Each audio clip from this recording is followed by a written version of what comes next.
Hello writers, come write with me. My name is Mykela Greenwood. I create worlds for mind adventures. Welcome to my YouTube channel, Write with Mykela. Don't forget to like and subscribe and hit the bell so you can go on this journey with me. Today we are going to describe a cave. The first cave is going to be exciting or fun or relaxing. You will write about something positive. So I don't just want you to describe the cave with your senses. I want you to add the emotions. The second cave will be the same, except it will be frightful. Don't forget your alliterations if those help you describe things. You can write in first person with I, or you can write in third person with a character name. It's up to you. First, think about where or how you find this cave. Possibly, you could wake up in the cave and not know how you got there, but you might want to save that for the scary cave. We're just writing a paragraph or page. There is no grade. Just have fun. Pause the video and write. Once you finish, come back and I'll read what I wrote. Then we'll write about the second one. So this one is the peaceful, relaxing cave. Okay?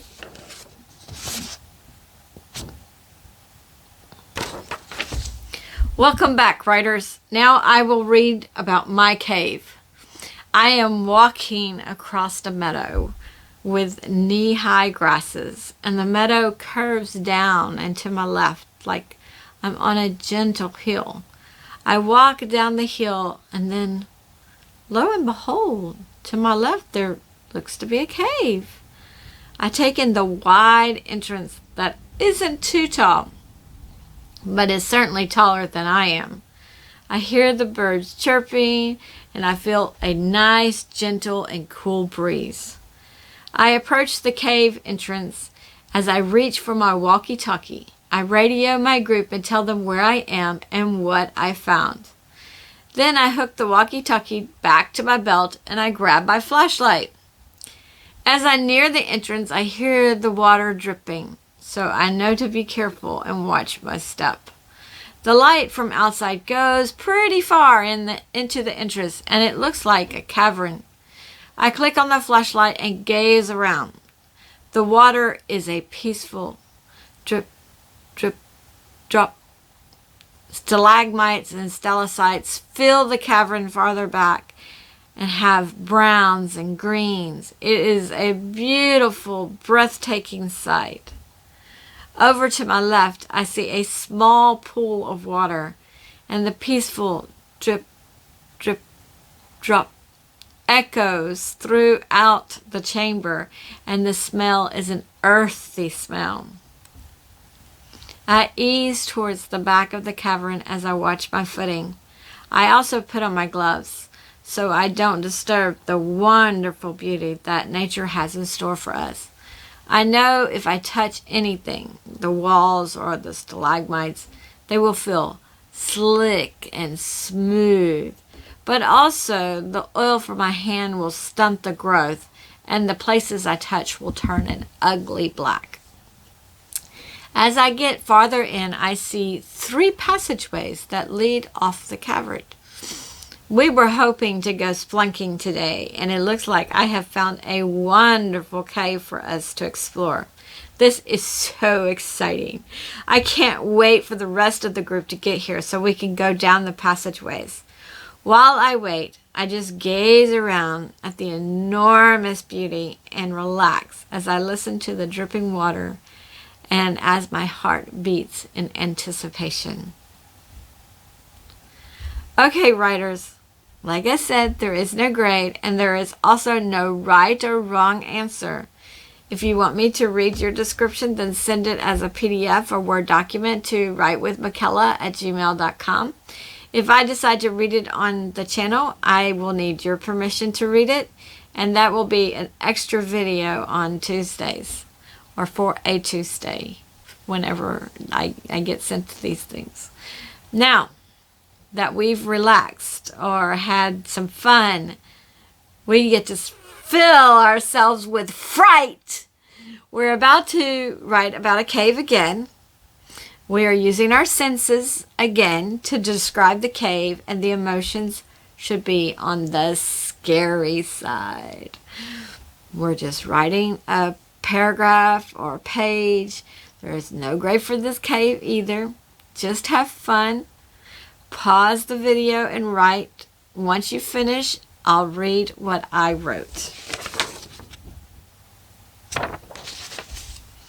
Welcome back, writers. Now, I will read about my scary cave.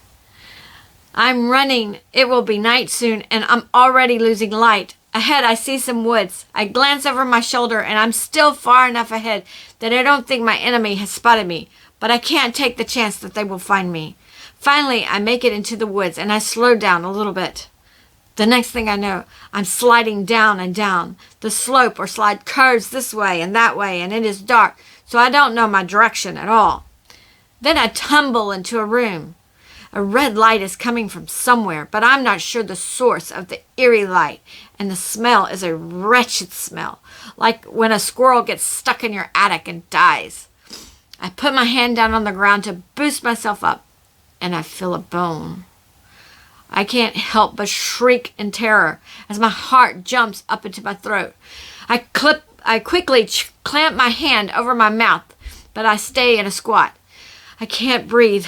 I try for a few minutes, as I tell myself to calm down. I can't squat for long, but I need to know what is in the cave. Is the bone here because there is no way out? There's no food or water? Is there an animal or monster in here that eats whatever falls into its cave? My eyes adjust to the light a little, and as I look around the circular room, I see bones scattered all over the floor. I hear sound, like an iron gate closing, and that causes me to jump. I decide to get closer to the wall and not stay in the center. But then I glance back to look for the slide to see if I could climb up. There's a hole in the wall behind me, about halfway up, and the hole is narrow. I don't think I can jump up and grab the edge and pull myself up. Then I hear the gate close again. Holy moly, something must be in here with me, and it's going to eat me. My heart is pounding so hard in my chest that my chest is in intense pain. I hear my heart, and my hearing sounds like I'm underwater. My breaths are shallow and fast. I can't calm myself down. My whole body feels like it's vibrating. What can I do? Okay, writers, how would you like to be in the second cave? I left you hanging, didn't I? You don't know what is going to happen next. And actually, if you watched on the Tuesday with idioms that I did, I can say I cut to the chase when I started this one. Now, this is not yet a scene in one of my stories. Otherwise, I would know who the enemies were that were chasing me. I would know why they almost saw me. I, as a writer, would know what was in this cave and if there was a way out. But it is not part of one of my stories yet. So I'm just going to leave it there. Is your heart pounding like mine? Were you scared for me? Was there any emotional connection? In the first cave, while the emotion was relaxation or anticipation, expectation, there wasn't necessarily an emotional connection to the character, unless you cave splunk or something. It was just a nice scene or experience. In the second cave, there was a much higher emotion, and I described that as in my body. The first cave, I told you what I felt, but I didn't describe too many involuntary things about my body. In the second one, there was a lot of fear going on. That's not to say there couldn't be a higher level of emotion in a happier, more peaceful scene, but I want you to notice the difference. We need our readers to have an emotional connection to our characters.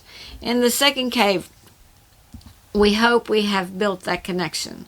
So our readers are on the edge of their seats wondering what's next. As writers, we have to decide how long we keep that fear. Is there a passage off the circular room? Do we get to see the animal or monster? Is the animal or monster sleeping or awake? Can we sneak past it? Is whatever that is in the cave somehow connected to our enemy? Or is the enemy scared of it too? There are lots of questions, but those questions are how you write your next scene. You think of the question, you answer it, you write the next scene, and you decide how long, you decide how long the readers will be in a fear-filled scene and how you end it or get out of it. I mean, if you're stuck in the cave and you die, that's the end of the story, right? So surely there should be a way to get out, or maybe there are other people hiding and they can help you, or you can befriend the monster, or, there's lots of different ways that you could go with this. But that's why writing is fun. Maybe when you get out of the cave, you aren't even in the same world. This is the fun stuff. You get to decide everything. Okay, writers, I tried to hit as many senses as I could. I hope you enjoyed my caves while I was reading them. I would love to read about your caves. I don't promise to read them on the channel, but I will read as many as I can for myself. You can send them to writewithmykela@gmail.com. Of course, if I read them on the channel, that will be a second video on Tuesday. Leave a comment below if you've ever visited any caves like the Natural Bridge Caverns, or you can comment on the emotions you felt with Cave 1 or Cave 2. If you need a little more fun before Friday, you can visit my website and read character bios. I have bios for most of the characters in Mykela 1, White Witch Pending. Go to www.bymykela.com. The by is spelled B-Y, and my name, Mykela, is spelled M-Y-K-E-L-A. If you are enjoying reading bios, leave that in the comments as well. If you hit like, subscribe, and the bell notification, then we will continue to write together. I will see you on Friday, where it is story time, and I will read chapter 13 of the City of the Ancients, Castle Westpolk. Also, I will see you on Tuesday for more writing jargon or another writing prompt. Maybe we can discuss metaphors and similes. Thank you for joining me today. I really appreciate your participation. If you know someone that would like this video, then please share it with them. This is Mykela with Write with Mykela. Bye for now.